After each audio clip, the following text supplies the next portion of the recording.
હે ભગવાન, આ કેવા ઘરમાં જન્મ આપી દીધો. મતલબ મારા ઘરમાં દીકરી વાલનો દરિયો અને દીકરો લોખંડનો હોડિયો. સમાજ જ ભેદભાવ કરે.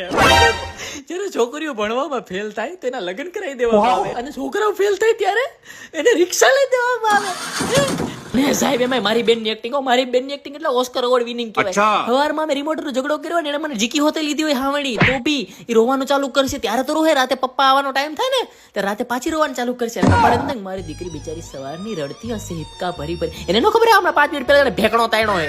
મતલબ હું ખાલી 500 રૂપિયાના શૂઝ લેવો હોય ને તો મારા પપ્પા મને મારી મારી તોડી નાખે. અને મારી બેન 4000 નો ડ્રેસ લઈ આવે ને તો એ શાબાશ બેટા. એટલે આપણે કે પપ્પા કેવા આવો ભેદભાવ, અને પપ્પા એમ કે દીકરી તો સાસરે જવાની હોય એટલે એના માટે કરવું પડે. તું તો અમારી ભેગો, એટલે અમે ભેગા રહેલા મારી પત્તર ઠોકવાની, આવું તો નહીં હાલે. આવું કેવો ભેદભાવ. મતલબ એની કઈ ટાઈપની સ્વીચ છે ને ખબર નહીં, કે કાંઈક બી આપણે કંઈક મારવા જાય કે કંઈ બી કરવા જાય ને પપ્પા કરીને ઢેકણો તાળે. આહુડાની ધાર તો એમ થાય જાણે આપણે હબોડી નાખી હોય.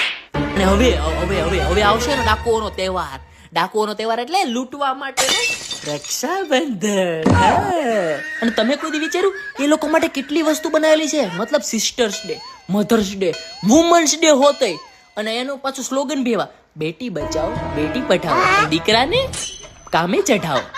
અને ભાઈના લગ્નમાં હોતે હોય, જેમ કે ભાઈના લગ્ન હોય તો બેન તો એકદમ સોનપરી બનીને ફરતી, ડોન્ટ ટચ મી, કોઈ મને ટચ, મારો મેકઅપ ખરાબ થઈ જશે.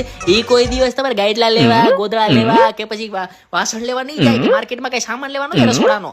એ જ જગ્યાએ આપણી બેનના લગ્ન હોય તો ભાઈ આખું ગામ એને તૈયાર થઈને આપણા બેનના લગ્નમાં ડાન્સ કરતો હોય, પણ એનો ભાઈ દાળની ડોલ લઈને ફરતો, દાળ આપું, શ્રીખંડ આપું, ભાત જોઈએ, છાશ જોઈએ.